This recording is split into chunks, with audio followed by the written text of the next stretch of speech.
several things that makes me think Kristaps Porzingis might be a really, really great option to slide in to New York's roster and really kind of make a difference in where we move. Will he put us in the stratosphere of 1 through 4? I don't know. And if I don't know, then how is he a great option? Well, I'm just looking at the film. Once again, highlight videos of his plays, his top plays this season. And it did remind me of a lot of things that we fell in love with when he was a rookie that we drafted here in New York. He wanted to come here. He spoke Latvian. He spoke Spanish. He spoke English. You know, he was relatable. He did well in front of the media. All those things which made him a likable player when he was here as a rookie. Okay? I was reminded of in watching this film. One thing that stood out is that he's a 3-and-D type of player. Okay? Not necessarily in terms of like shutdown or lockdown, but I was reminded of the fact that KP is not afraid to go up and try to block your shot. He is not afraid. He's not afraid of the possibility of getting dunked on. All right? He was like that when he was a rookie, and he's still like that in his most recent season in the Washington Wizards uniform. He will go up and he'll snatch that thing out of the air. He's not afraid. Something else that I'm seeing also that I was reminded of, he takes it to the basket strong. He doesn't care. He's continuing. He's like, either you dunk on me or I dunk on you. He seems to continue to have that type of attitude. One thing that we absolutely love that we thought was going to be a constant was he's not afraid to launch that shot from outside of the three-point line and a few feet back. He'll pull up from the logo. And he does it a bit more consistent than many of the bigs that we've had over the past years that he left. Much more consistent. So not only is he a 3-and-D player, he's unafraid, you know, to be around the basket. He even has added a little bit of seasoning of post game to his game. So he's confident now. And even when I saw him in an interview on NBA TV, and he was talking to Isaiah Thomas, and he was talking to Steve Smith, and he talked about in his rookie season, Marcus Smart guarded him, and he said Marcus Smart got like really into him, like on his legs and everything. He said he couldn't do nothing with him, and he's 7'3", and Marcus Smart was super small, and he said he learned from that. Because Isaiah Thomas said, you look so much more comfortable and confident now holding the basketball. You know, he said, you don't run from it. You step into it. It's almost like you daring a little man like, yo, listen, I could shoot this ball right over you. And he said he learned that from that moment that Marcus Smart really dug into him defensively and took him off base, even though he was 7'3".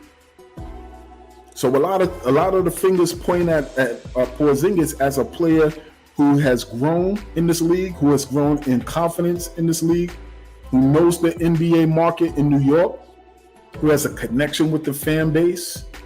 If we're looking at Randall and KP, you know, New York Knicks fans have issues and have had challenges with both of them. But the difference is KP was born in New York. In terms of being drafted in New York, he's ours. He's the son that got kicked out of the house. Well, you want to live on your own? You want to be your own man? But get the hell out. Bet. He threw his shit outside on the curb. Threw it outside on the curb. Sorry, bro. Get the hell out. I ain't sorry. That's what happens. So if he comes back and he plays well and he picks up that chemistry again with Jalen Brunson, because if we're talking about if a player is a perfect match to play alongside Jalen Brunson, what better way to look at than the direction of a player who's already played with him? And we may look at it and say, well, you know, shit, he's already played with him before. Can we look at the time on the floor? That's not an accurate reflection because you had a superstar, megastar on a team who dominated the ball. So I tried to look at highlights with Brunson and KP in Dallas. It wasn't too much tape. Now, I didn't do a deep dive look, but it wasn't that much tape on the surface. And a lot of that reason was because Luka was the dominant ball handler in there. So he spent most of the time on the floor. There's a lot of highlights with him and Luka, but a few with him and Brunson. And if KP comes to New York, that dynamic is different. Brunson is the big dog up in this piece. So we got to be clear, if Porzingis is an option, he needs to be clear on what his role is going to be. It may not be like it was when he left, when it was being considered that he would be the one that we hand the reins over to. A lot has changed since you've been gone. And even if it didn't, if we brought you back, then the conditions under which you left will make us say, we're not just going to easily give you those reins again. You're going to have to work for that, buddy. You're going to have to work for that. But in thinking about KP and how he works with Jalen Brunson, I think his weak side help defense is also something. I just think on a team with Jalen Brunson, I think he brings a lot defensively and especially offensively. He's an easier target at 7'3". When Jalen Brunson is driving and penetrating, not only can he float out and you can kind of feel confident that he could put up the 3-point shot and get that shot off because he's 7'3", but if he's driving the basketball, the pick and pop, the pick and roll, he's a huge target. You just throw it up there. For those of you who remember the Seattle Supersonics with Gary Payton and Sean Kemp used to just throw, it'd be stupid when Gary Payton would just throw the ball up there. No matter where it was, Sean Kemp will go and get it. KP has go gadget arms. He gonna go get it. So it's a lot to be said about that. A lot to be said about a player who can anticipate what you're doing, and that's the difference. If we're looking at if we're looking at KP and we're looking at Julius Randle has had some games where he's giving KP that work. Julius Randle is always available. So that is a pro in his favor. He's always available, takes care of his body, and rarely gets injured. KP, on the other hand, we know that history. But also KP, if you've watched KP, some will argue that he would always get out to a great start, but he'd fizzle in the second half. He has moments where he disappears. But whoever it is that we add, unless they're a super duper star, we don't need them to carry all of that weight.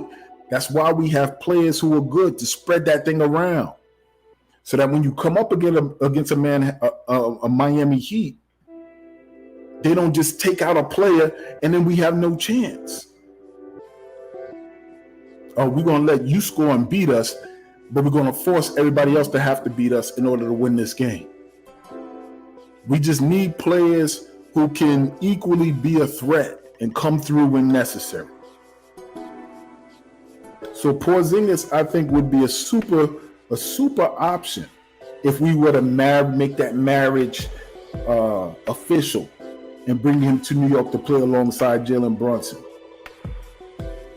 I think that they both present an obvious mismatch for each of their opponents. If it's Jalen Brunson at the point guard position or KP at the power forward position, almost every night he's going to come up against an opponent who is looking at trying to figure out how to stop him.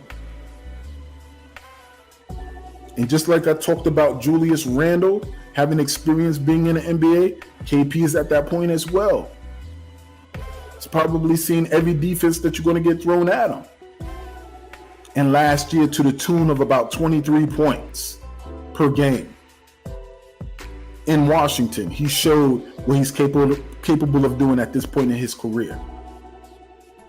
So, Kristaps Porzingis, I think he would be a great option, and he's a stretch five.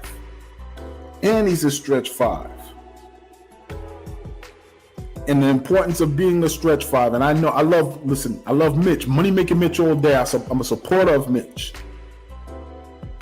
But when I say the benefits of a stretch five are that he would unclog the paint.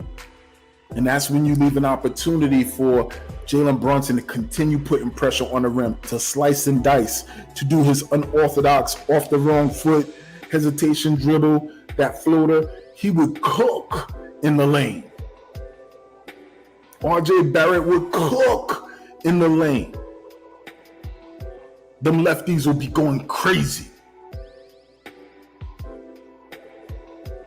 So Kristaps Porzingis is number 3. He's the number 3 option that I had, as someone who, really would slide in and be a perfect match for Jalen Brunson alongside Jalen Brunson to help us go to the next level.